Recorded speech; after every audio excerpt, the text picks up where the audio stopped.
The morning of March 23, 1945, near Dornot, Germany, a German tank commander stood in the turret of his Jagdtiger tank destroyer, watching through binoculars as American vehicles moved in the distance across a valley approximately 1,200 yards away. He was not concerned. His vehicle carried 180 millimeters of frontal armor, sloped at an angle that made it effectively thicker. The steel was face-hardened, produced in the factories of Essen with metallurgical precision that German engineers considered the finest in the world. He had been told, repeatedly, through technical briefings and tactical doctrine, that American guns could not penetrate this armor at combat ranges. The Americans had fielded their newest tank destroyers in recent weeks. Intelligence reports identified them as M36 Jacksons, mounting a 90mm gun. The German crews had discussed these vehicles with a mixture of curiosity and dismissal. 90 millimeters. The number itself seemed inadequate. German tank destroyers mounted 88mm guns, 128mm guns, and his own vehicle carried a massive 128mm PaK-44, capable of destroying any Allied tank at ranges exceeding 2 miles. The Americans, arriving late to armor development, were fielding a 90mm gun and expecting it to compete with German heavy armor that had been designed specifically to resist such weapons. If you're enjoying this deep dive into the story, hit the subscribe button and let us know in the comments from where in the world you are watching from today. The Jagdtiger commander had fought on the Eastern Front. He had seen Soviet 85mm guns bounce harmlessly off German armor. He had witnessed T-34 tanks destroyed at ranges where they could not effectively return fire. The technical superiority of German metallurgy and armor design was not propaganda. It was mathematical fact, confirmed through combat experience and proving ground tests. 180 millimeters of steel does not simply yield to conventional anti-tank weapons. The laws of physics, the calculations of kinetic energy and armor resistance were understood by both sides. German engineers had done the mathematics. At 1,000 yards, the penetration capability of a 90mm gun-firing standard armor-piercing ammunition was approximately 130 to 140 millimeters against vertical plate. The Jagdtiger's frontal armor, sloped and face-hardened, provided effective protection well beyond that threshold. Through his binoculars, the commander watched one of the American tank destroyers halt and traverse its turret. The movement was mechanical, precise, suggesting trained crews and quality equipment. The Americans were not incompetent. They had proven themselves capable in infantry operations, in logistics, in the overwhelming application of material resources. But armor design was a specialized field requiring metallurgical expertise, engineering sophistication, and industrial precision that took years to develop. Germany had been building heavy tanks since 1942. The Americans were newcomers to this particular contest. The gun fired. At this distance, over 1,000 yards, there was a delay between the muzzle flash and the sound of the shot arriving. The German commander saw the flash, a bright orange bloom in the grey morning light. Then came the sound, a sharp crack echoing across the valley. Then came the impact. The 90mm armor-piercing round struck the Jagdtiger's frontal armor at a velocity exceeding 2,700 feet per second. The round did not bounce. It did not shatter against the face-hardened steel. It did not create a shallow crater and fall away, as Soviet rounds so often had. It penetrated, completely. The round passed through 180 millimeters of sloped, hardened steel armor, as though the calculations, the metallurgy, the entire engineering philosophy behind German heavy armor design had suddenly become irrelevant. Inside the Jagdtiger, the crew experienced something that should not have been possible. German heavy armor doctrine in 1945 represented the culmination of years of armored warfare evolution. The philosophy had begun in earnest after the Battle of Kursk in July 1943, where German forces committed over 2,000 tanks in the largest armoured engagement in history. The battle had revealed uncomfortable truths about the Panzer IV and earlier German tank designs. Soviet T-34 tanks and KV-1 heavy tanks had proven difficult to defeat with existing German weapons. The 88mm anti-aircraft gun, pressed into anti-tank service, had been effective, but it was a towed weapon vulnerable to artillery and requiring time to position. German tank designers received new specifications. Future tanks would mount heavy guns capable of defeating any Soviet armor at long range. They would carry armor thick enough to resist Soviet 85mm and 100mm guns at combat distances. They would represent technological superiority over numerically superior enemies. The Tiger I heavy tank, entering service in late 1942, carried 100mm of frontal armor and mounted an 88mm gun. It was formidable, respected by Allied tankers who faced it in North Africa, Italy, and Normandy. But German engineers were already working on something more capable. The Tiger II, called the Königstiger, or King Tiger, began production in January 1944. Its frontal armor measured 150mm on the turret face and 100mm on the hull, sloped at 50 degrees to provide effective protection equivalent to 180mm against anti-tank fire. The gun was the 88mm Quark 43 liters, 71, a longer, more powerful version of the 88mm gun that had proven so effective. This weapon could penetrate 132mm of armor at 2,000 yards using standard ammunition. The Jagdtiger represented the extreme evolution of this philosophy. Officially designated Panzerjäger Tiger Osv. B. It was built on the Tiger II chassis and carried a casemate superstructure housing the 128mm Pak 44 gun. The frontal armor was 250mm thick on the superstructure face. The vehicle weighed 75 tons, making it the heaviest armored fighting vehicle to see service during World War II. Only 79 were built between July 1944 and April 1945, but each represented German engineering at its most ambitious. The psychological impact of these vehicles on their crews was significant. Men, who had survived years of combat on the Eastern Front, who had seen friends die in burning T-34 seconds and Panzer IVs, now operated vehicles they believed were nearly invulnerable. German tank crews received extensive technical training. They learned the penetration tables for various weapons at different ranges. They understood that Soviet 85mm guns could not penetrate their frontal armor at ranges beyond 500 yards. They knew that American 75mm guns mounted on Sherman tanks were even less capable, requiring flanking shots or extremely close ranges to achieve penetration. This knowledge was not arrogance.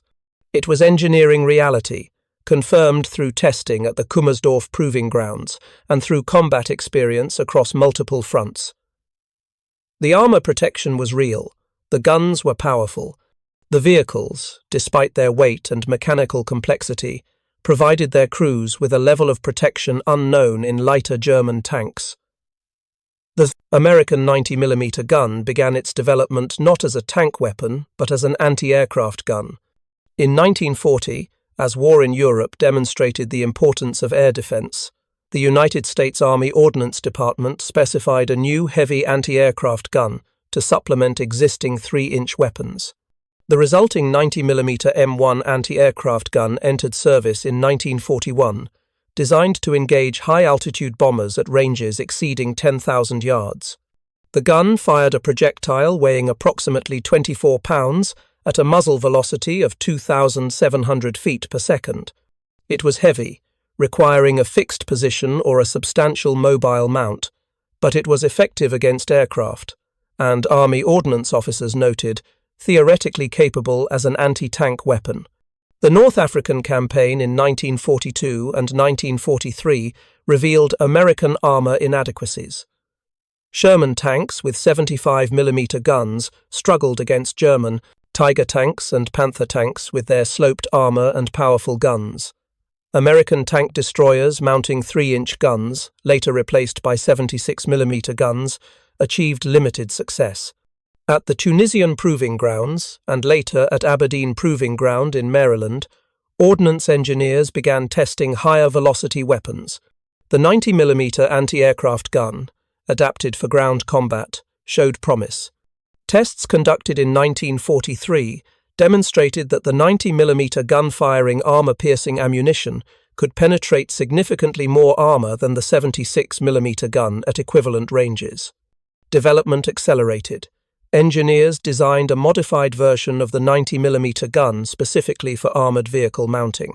The gun retained the high muzzle velocity of the anti-aircraft version, but incorporated improvements for ground combat. The ammunition was refined. Standard armor-piercing rounds used in anti-aircraft applications were adequate, but ordnance engineers developed specialized armor-piercing capped rounds with improved penetration characteristics. The M82 armor-piercing projectile, weighing 24 pounds, achieved muzzle velocities of 2,700 feet per second. More significantly, development began on the T30E16 armor-piercing projectile, incorporating tungsten carbide cores that dramatically improved penetration against face-hardened armor. The M36 tank destroyer, mounting the 90mm gun, entered combat in Europe in October 1944. Initial deployments were limited, with vehicles distributed to tank destroyer battalions supporting infantry and armored divisions. The crews trained on the weapon but lacked extensive combat data on its effectiveness against the heaviest German armor. Penetration tables provided to crews indicated the 90mm could defeat Tiger I frontal armor at approximately 800 yards and Tiger II side armor at similar ranges. Frontal engagements against Tiger II or Jagdtiger armor were considered inadvisable. The tables, based on standard ammunition and standard armor, did not account for the improved ammunition beginning to reach frontline units in early 1945. German intelligence officers, examining captured M36 vehicles in late 1944, assessed the 90mm gun as a moderate improvement over American 76mm weapons. Reports sent to German armored commanders indicated the gun posed a threat to medium German tanks, but was insufficient against heavy armor at typical combat ranges. These assessments were based on examination of the weapon itself and on knowledge of standard 90mm ammunition performance. The reports did not account for American metallurgical developments in ammunition design, specifically the incorporation of tungsten carbide penetrators that fundamentally altered the weapon's capabilities. By March 1945, when stocks of improved ammunition reached combat units in quantity, German armor doctrine had not been updated to reflect this new reality. The penetration of 180mm of armor at 1,000 yards was not an accident of luck or a statistical anomaly. It was the result of specific metallurgical and ballistic developments that had occurred in American ordnance laboratories during 1944. The key advancement was the T30E16 armor-piercing projectile, later standardized as the M82 round with tungsten carbide core variants. Tungsten carbide, a compound of tungsten and carbon, possessed hardness characteristics that exceeded conventional hardened steel by substantial margins. When incorporated into an armor-piercing projectile as a penetrator core, tungsten carbide maintained its structural integrity under the extreme pressures of armor impact, allowing the projectile to punch through face-hardened steel that would shatter conventional steel penetrators. The physics of armor penetration depend on several factors. Kinetic energy, determined by projectile mass and velocity, provides the force. Projectile hardness determines whether the penetrator maintains integrity or shatters on impact. Armor hardness and thickness determine resistance. German face-hardened armor used a surface layer of extremely hard steel designed to shatter incoming projectiles, backed by softer, tougher steel to absorb remaining energy. This design was highly effective against conventional armor-piercing rounds. The hard face would crack the projectile, and the tough backing would stop the fragments. Tungsten carbide penetrators defeated this system by being harder than the face-hardened layer. Instead of shattering, the tungsten core maintained cohesion and drove through both the hard face and the backing plate. American ordnance engineers had been working on tungsten ammunition since 1943, initially for anti-tank rifle projectiles and later for larger caliber weapons. The challenge was manufacturing. Tungsten carbide could not simply be machined like steel. It required powder metallurgy processes, sintering at high temperatures, and precision grinding. Production capacity was limited by availability of tungsten ore, primarily imported from China and South America, and by the specialized facilities required for powder metallurgy. Initial production focused on smaller caliber ammunition. By late 1944, manufacturing capacity had expanded sufficiently to produce 90mm tungsten core projectiles in meaningful quantities. The projectiles began reaching combat units in January 1945, distributed first to units engaged in heavy combat, where encounters with German heavy armor were most likely. Tank destroyer battalions supporting armored divisions received priority allocation. The ammunition was not issued universally. Standard M82 armor-piercing rounds without tungsten cores remained the primary ammunition type, with tungsten core rounds allocated as special-purpose ammunition for use against heavy armor. Crews were briefed on the improved penetration characteristics, but lacked extensive field data. The penetration tables had not been fully updated. Crews knew the new ammunition was more effective. They did not yet know how much more effective. The muzzle velocity of 2,700 feet per second, combined with the 24-pound projectile mass, delivered approximately 160,000 foot-pounds of kinetic energy at the muzzle. At 1,000 yards, after air resistance reduced velocity to approximately 2,300 feet per second, the remaining kinetic energy was still sufficient to defeat heavy armor when combined with the tungsten carbide penetrator's superior hardness. German armor designers had calculated their protection requirements based on conventional steel projectiles. Their mathematics were correct for the threats they anticipated. The introduction of tungsten carbide penetrators changed the fundamental equation. The same kinetic energy, delivered by a harder penetrator that resisted shattering, achieved penetration that should have required substantially more energy with conventional ammunition. German metallurgists understood tungsten carbide. German industry used tungsten carbide in cutting tools and dies. The material properties were well documented in German technical literature. What German intelligence had failed to communicate effectively to armored units was that the Americans had successfully incorporated tungsten carbide into armor-piercing ammunition for 90mm guns and were manufacturing such ammunition in quantities sufficient for battlefield use. Intelligence reports from late 1944 mentioned American experimentation with tungsten ammunition, but characterized it as limited in scope and availability. By March 1945, this assessment was dangerously outdated. American production of tungsten core ammunition had reached levels where tank destroyer battalions could expect regular resupply. The gap between German intelligence assessments and battlefield reality was about to produce devastating consequences for German tank crews, who had based their tactical decisions on incomplete information. The engagement near Dornot involved elements of the 704th Tank Destroyer Battalion supporting the 80th Infantry Division's advance toward the Rhine River. The battalion had been in combat since Normandy, fighting through France and into Germany. They had engaged German armor repeatedly, primarily lighter Panzer IV tanks and assault guns that the 76mm guns on earlier American tank destroyers could defeat at reasonable ranges. In early March 1945, the battalion received M36 tank destroyers, mounting 90mm guns, replacing their older M10 tank destroyers. With the new vehicles came resupply of ammunition, including substantial quantities of the improved armor-piercing rounds with tungsten carbide cores. The crews trained briefly on the new vehicles and weapons. Gunnery practice at ranges behind the front lines familiarized them with the weapon's characteristics. The 90mm gun had more recoil than the 76mm gun they were accustomed to, requiring adjustments in firing technique. The improved penetration characteristics were explained in technical terms. but the crews lacked combat experience with the weapon against heavy German armour. On March 22nd, intelligence reports indicated German heavy armour in the sector. Prisoners from the 653rd Heavy Panzerjäger Battalion confirmed that Jagdtiger tank destroyers were operating in the area. American commanders issued warnings.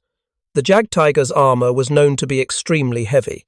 Frontal engagement was considered dangerous, even with the 90mm gun. The morning of March 23rd brought overcast skies and poor visibility. American infantry advancing toward Dornot encountered resistance from German positions on high ground overlooking the approach routes. Artillery support was called, but German armour was reported moving to support their infantry. Tank destroyers from the 704th Battalion moved forward to positions where they could provide overwatch for the infantry advance.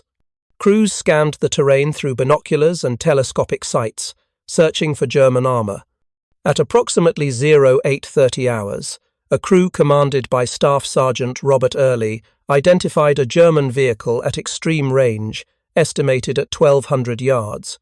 The vehicle was partially hull down behind a low ridge, exposing only its superstructure. Through the gun sight's magnification, the distinctive profile of a Jagdtiger was identifiable.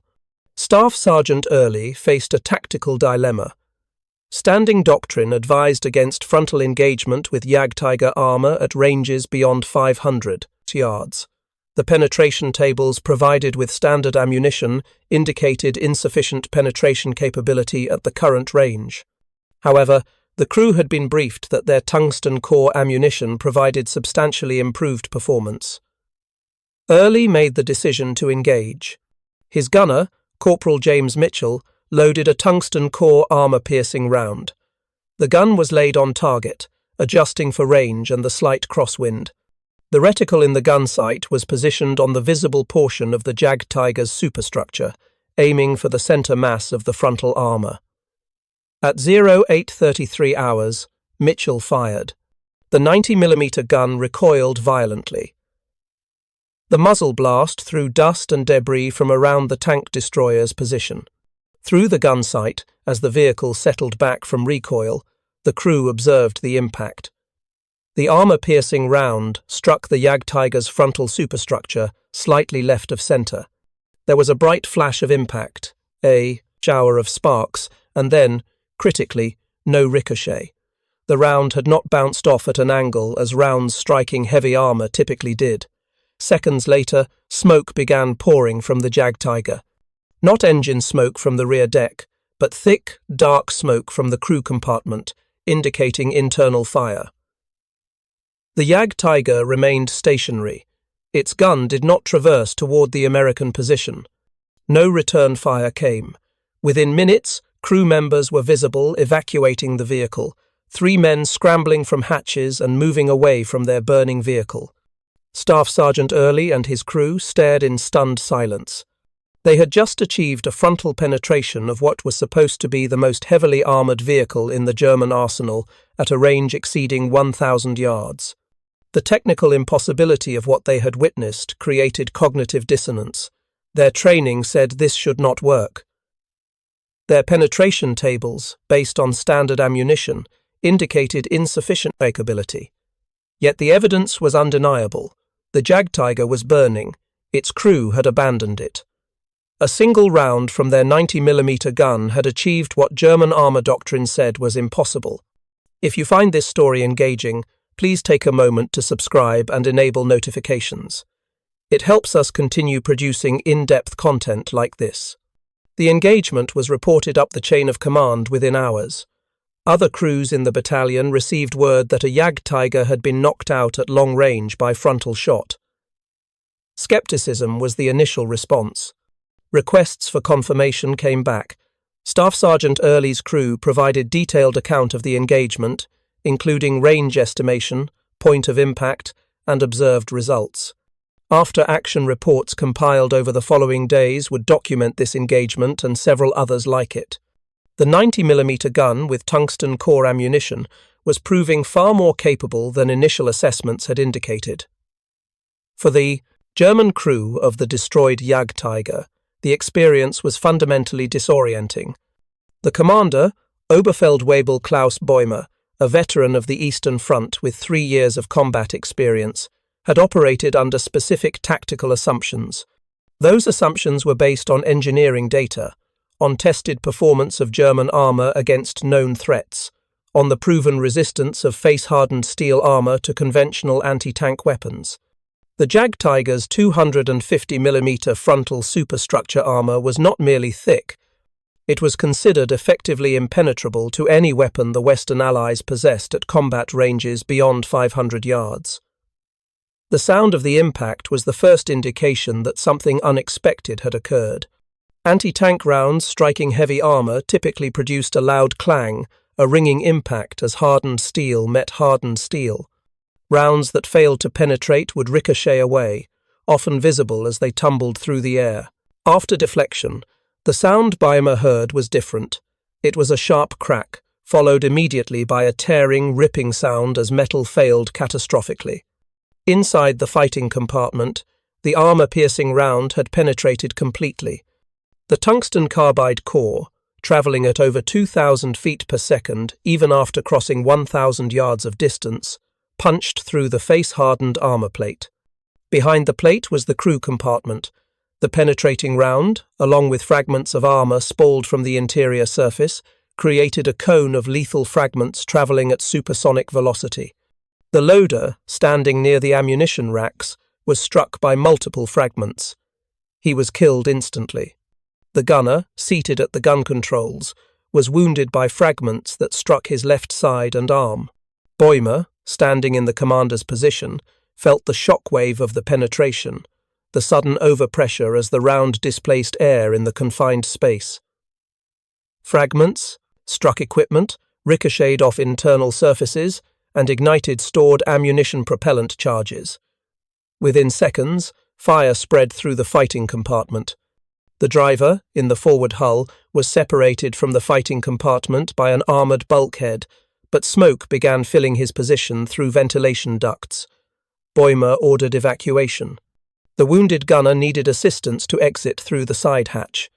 The driver abandoned his position and exited through the front hull hatch. Bäumer left last, after confirming the loader was beyond help.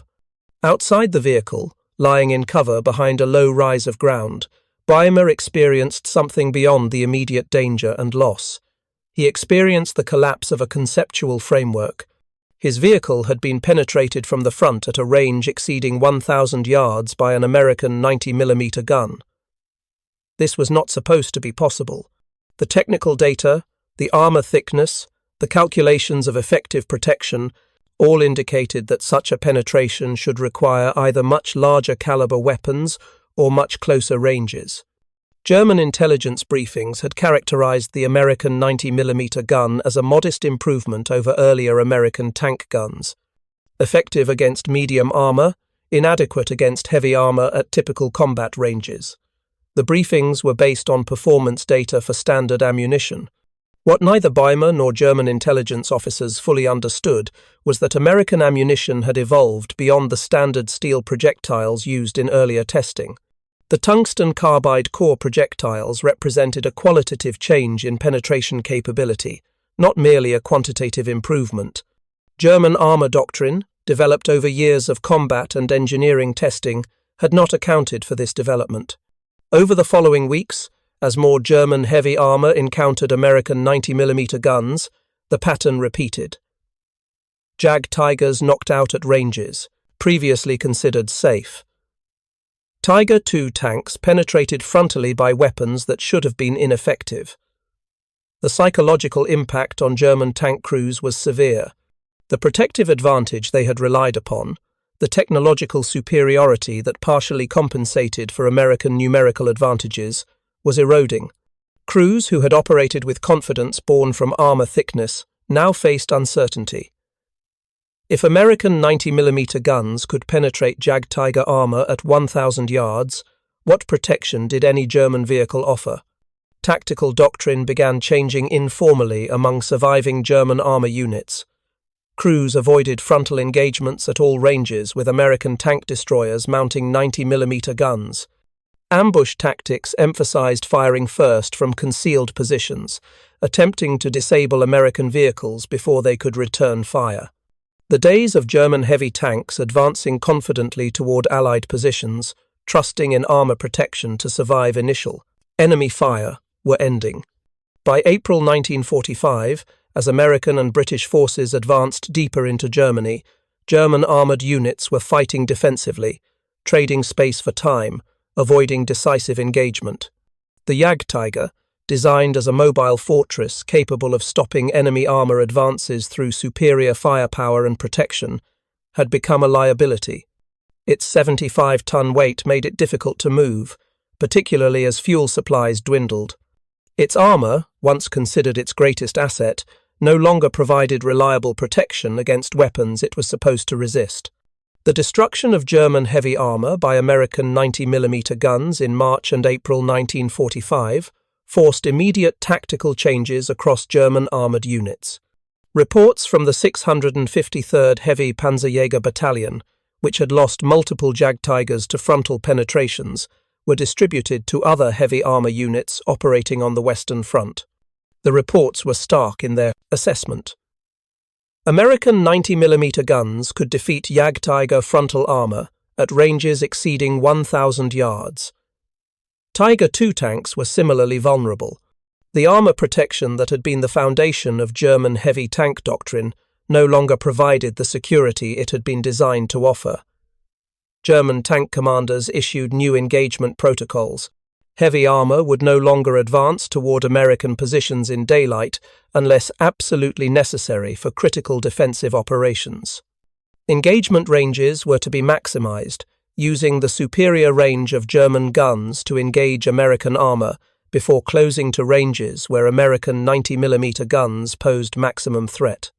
Ambush positions were to be carefully selected, providing concealment and cover, with retreat routes planned in advance. The emphasis shifted from armor protection to avoiding being hit at all.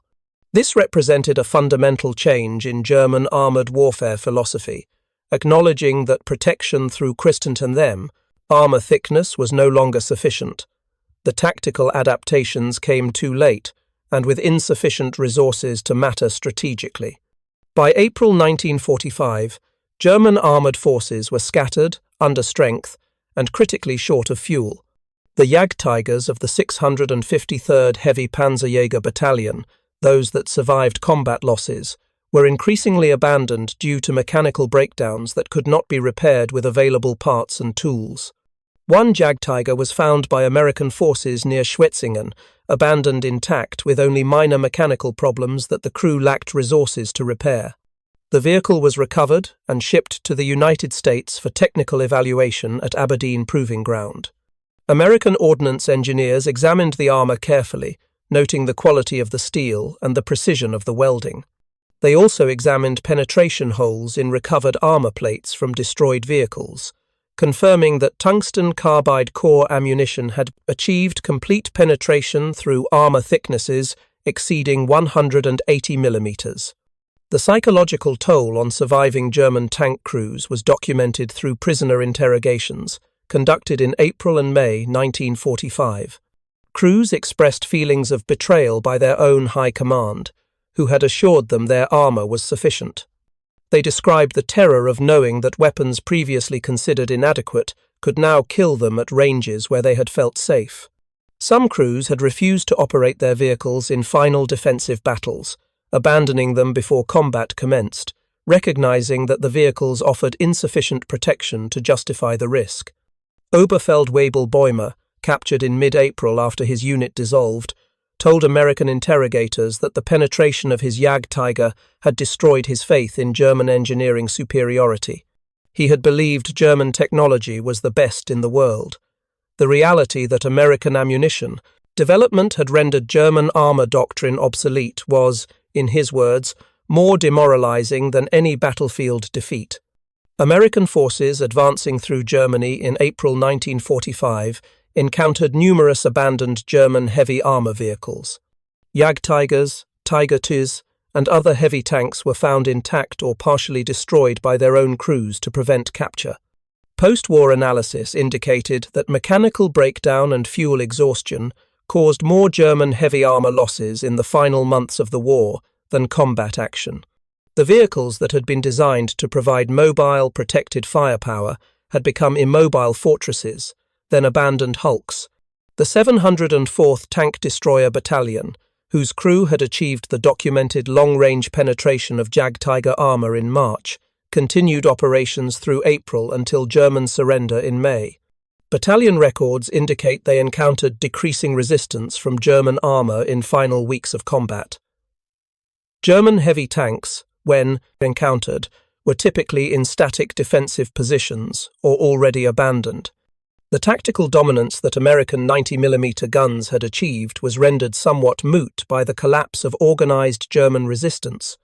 The development of effective tungsten carbide ammunition for 90mm guns represented more than metallurgical advancement. It represented the full mobilization of American industrial and scientific resources towards solving specific military problems identified through combat experience. The process began with recognition that existing American anti-tank weapons were inadequate against German heavy armor encountered in Normandy during summer 1944. Reports from tank destroyer battalions and armored divisions indicated that 76mm guns struggled to penetrate Tiger and Panther tanks frontally. American tank crews were forced to flank German heavy armor, a dangerous and time-consuming tactic that increased American casualties. The War Department's response was systematic.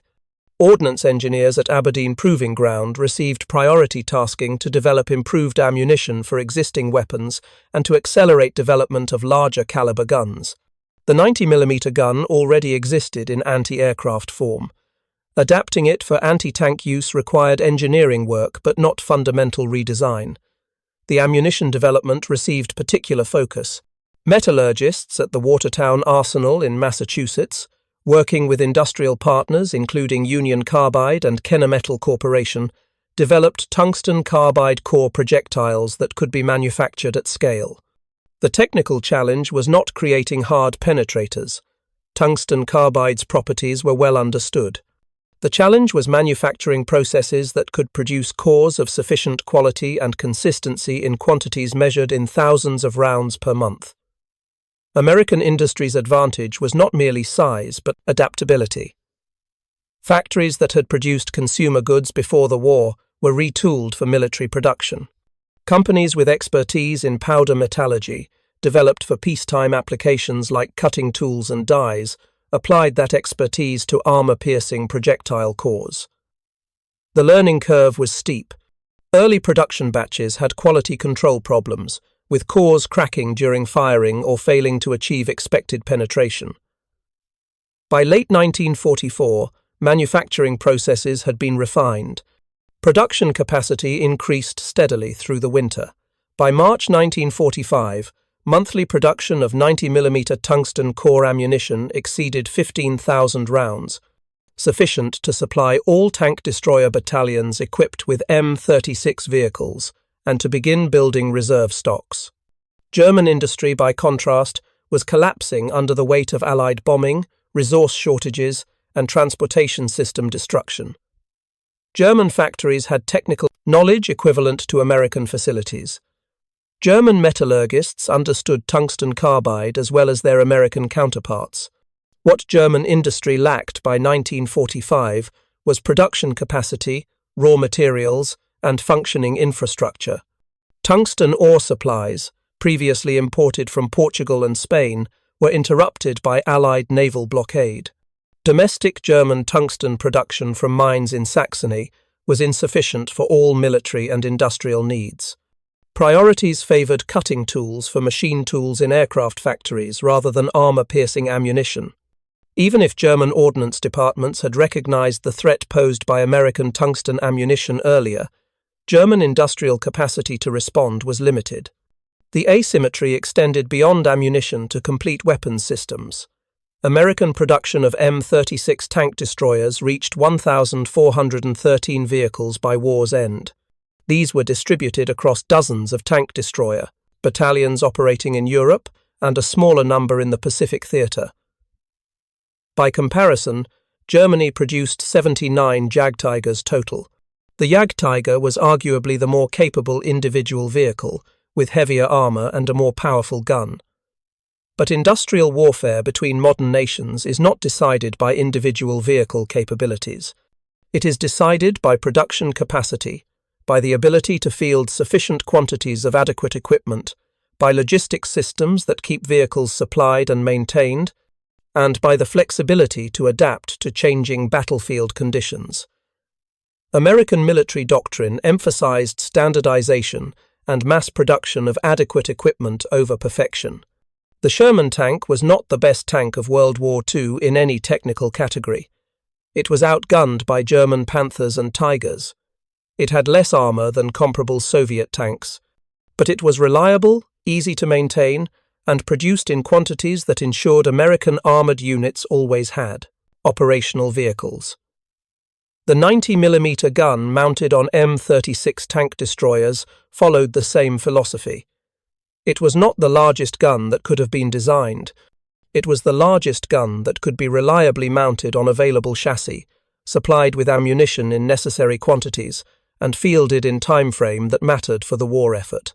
This pragmatic approach, combined with American industrial capacity, produced weapons systems that were sufficient to defeat German heavy armour when it mattered most. The encounters between American 90mm guns and German heavy armour in spring 1945 illustrated principles of industrial warfare that extended far beyond the specific technical matchup. German heavy armour doctrine was based on sound engineering principles.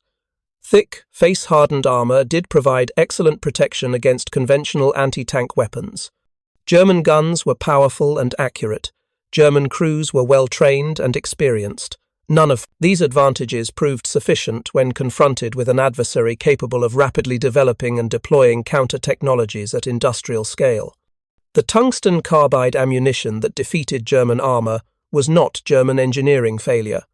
It was American industrial adaptability, achieving practical results faster than German intelligence could assess the threat and German industry could respond.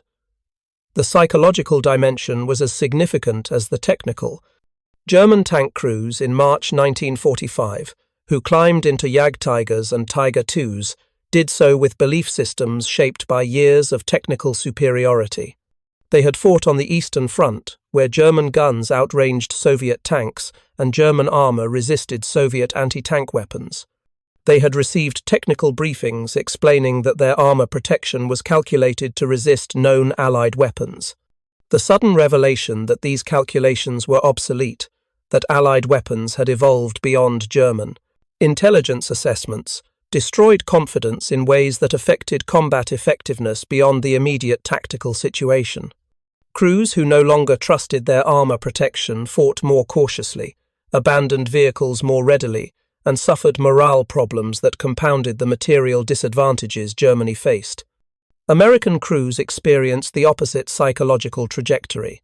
The initial uncertainty about their 90mm guns' capability against heavy German armour gave way to confidence. Once combat results demonstrated effectiveness, tank destroyer crews who had approached encounters with Jagdtigers and Tiger IIs with appropriate caution in early March 1945 were engaging the same vehicles more aggressively by April, confident that their weapons could achieve penetration at combat ranges. This psychological shift translated into tactical aggressiveness that accelerated German armoured force collapse.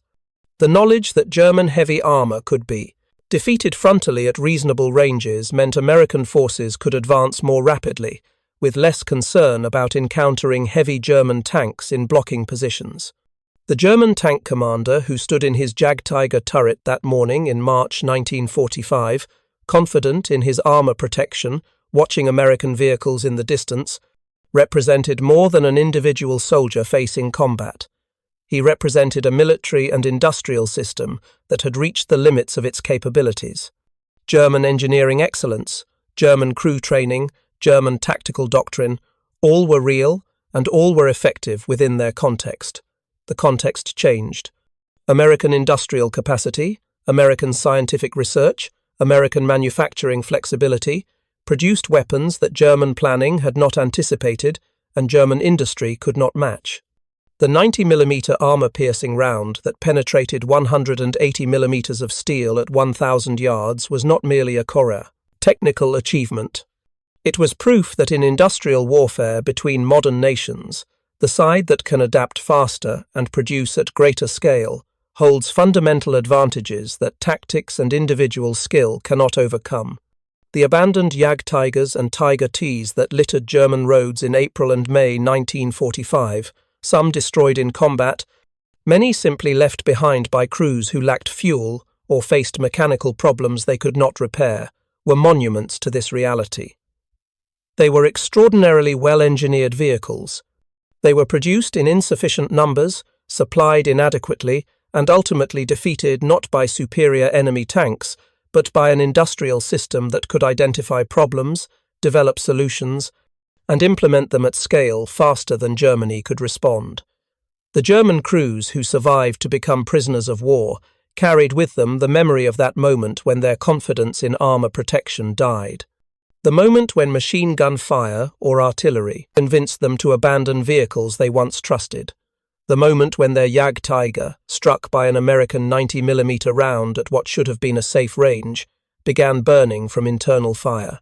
The Americans who fired those shots, who witnessed German heavy armor burn and German crews evacuate, learned different lessons. They learned that industrial capacity matters, that the factories in Detroit and Pittsburgh and Cleveland were as important to victory as the actions of frontline troops. That technological adaptation, the ability to identify problems and solve them quickly, provided decisive advantages. That confidence, born from adequate equipment and abundant supplies, translated into combat effectiveness that courage and skill alone could not match. The story of German heavy armor in spring 1945 was the story of the war itself, told in miniature through the specific technical details of armor thickness and penetration capability and the specific human experiences of crews who trusted their equipment until that equipment failed them catastrophically. Thank you for watching. For more detailed historical breakdowns, check out the other videos on your screen now, and don't forget to subscribe.